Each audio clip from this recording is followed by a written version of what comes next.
woman? I don't really like the way those questions are formulated.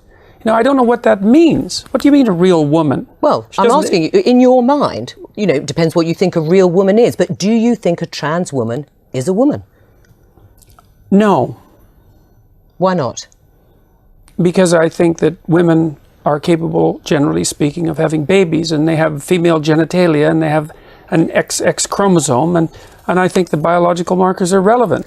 I'm interested in people being able to have different choices and having equality of outcome.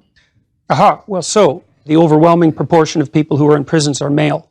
Now, do you want to equalize that, just out of curiosity? What about bricklayers? They're 99% male. And we've got about 3/4 of the population now in universities in the humanities and social sciences are female. Yeah. Are we going to equalize that? And men work longer hours. They work more dangerous jobs. They're more likely to move. They're more likely to work outside. They're more likely to participate in jobs in the STEM fields that are scalable. They make more money for those reasons. And that's all hidden under the idea that the reason that men and women make different amounts of money is because of their gender. It's a very simplistic analysis. Why are you against the use of alternate pronouns? I'm against the use of legislation to determine what words that myself and other people are required to utter. But would you use alternate pronouns if a student asked you to? I think I've made my position on that clear already. Well, perhaps not to our audience at home who are just being introduced to this. Would you use alternate pronouns? And why not? Because I don't believe that other people have the right to determine what language I use, especially when it's backed by punitive legislation. And when the words that are being required are the constructions, they're artificial constructions of people I regard as radical ideologues whose viewpoint I do not share. Until women got full legal rights, they could own property for themselves, they could work. Essentially, they were owned. They were first owned by their fathers and then by their husbands. Status to the domination by men. You already said that you thought that what emancipated women primarily in the 20th century was technological revolution. No, not primarily, but that's one of two. I think that's two things. It's not primarily, eh? No, you don't think the pill was a primary force in the emancipation of women? I think or the invention of tampons, let's say, or the provision of proper sanitary facilities, toilets, and that sort of thing. You're thinking instead it was the action of courageous feminists in the 1920s that produced a social revolution that overthrew the patriarchy. That's your theory. Yeah, I think that's a foolish theory.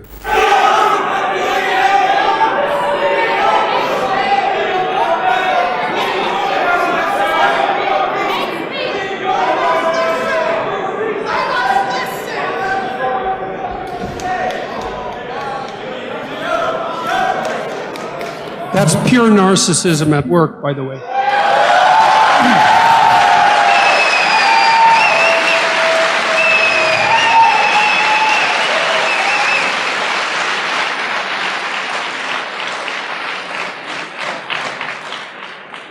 You know, to hijack an event like this that other people put time and effort into, and to use their civility of the crowd and the civility of the organizers as an excuse to blatantly yell out your ill-informed opinions is no way to conduct a civil dialogue. It's absolutely appalling. The people who do that should be embarrassed. My idea of the patriarchy is a system of male dominance of society. Yeah, but that's not my sense of the patriarchy. So what's yours? Well, in what sense is our society male-dominated? The fact that the vast majority of wealth is owned by men, the vast majority of capital is owned by men. Women do more unpaid labor. Very tiny proportion of men, and a huge proportion of people who are seriously disaffected are men. Most people in prison are men. Most people who are on the street are men. Most victims of violent crime are men. Most people who commit suicide are men. Most people who die in wars are men. People who do worse in school are men. It's like, where's the dominance here precisely? What you're doing is you're taking a tiny substrata of hyper-successful men and using that to represent the entire structure of Western society. There's nothing about that that's vaguely appropriate. But I could say equally well that most rape victims are women. You know, terrible things happen to people of both sexes. And you could say that with perfect utility, but that doesn't provide any evidence for the existence of a male-dominated patriarchy. I would say that anybody with more than a cursory knowledge of 20th century history who dares to claim simultaneously that they have compassion for the downtrodden and that they're Marxists are revealing either an ignorance of history that's so astounding that it's actually a form of miracle, or a kind of malevolence that's so reprehensible that it's almost unspeakable. Because we already ran the equity experiment over the course of the 20th century, and we already know what the Marxist doctrines have done for oppressed people all around the world, and the answer to that mostly was imprison them, enslave them, work them to death, or execute them. And as far as I can tell, that's not precisely commensurate with any message of compassion. Sorry, tried that, didn't work. We got 100 million corpses to prove it, and that's plenty for me. And if it's not enough for you, well then you should do some serious thinking, either about your historical knowledge or about your moral character. Question for Professor Peterson. Why do you feel that someone's personal gender identity and pronouns infringes your free speech? Can one not also argue, based on your interpretation, that professors can use racial slurs in their classroom and that the inability to do so would violate their freedom of speech? There's a difference between saying that there's something you can't say and saying that there are things that you have to say. And I regard these made-up pronouns, all of them, as the neologisms of radical PC authoritarians. Do you understand that? And I'm not a fan of that sort of person. And the reason I'm not a fan of that sort of person is because I've done my homework. I've read everything I can get my hands on in the development of authoritarian political systems, and I know the literature inside out and backwards. And I am not going to be a mouthpiece for language that I detest. And that's that.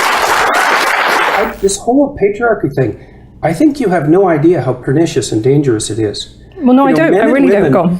Throughout history have fundamentally cooperated to push back against the absolute catastrophe of existence. A terrible death rate, the probability of chronic starvation, early death, disease, the difficulty of raising children with all the death that was associated with that. And to look backwards in time and say, well, basically what happened was men took the upper hand and persecuted women in this tyrannical patriarchy. It's absolutely dreadful misreading of history. It's a terrible thing to teach young women, and it's a horrible thing to inflict upon men. When the Marxists say, well, that wasn't real Marxism, what it really means, and I've thought about this for a long time, it's the most arrogant possible statement anyone could ever make. It means, if I would have been in Stalin's position, I would have ushered in the damn utopia instead of the genocidal massacres, because I understand the doctrine of Marxism and everything about me is good. It's like, well, think again, sunshine. You don't understand it. You don't understand it. And you're not that good.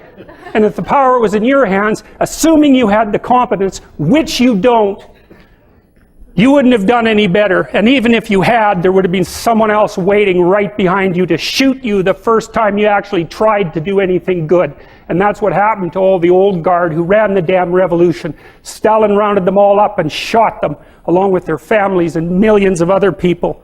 So even if you do happen to be that avatar of moral purity that you claim implicitly, the probability that you'd get to act out your goodness in relationship to those possessed by your ideology is 0.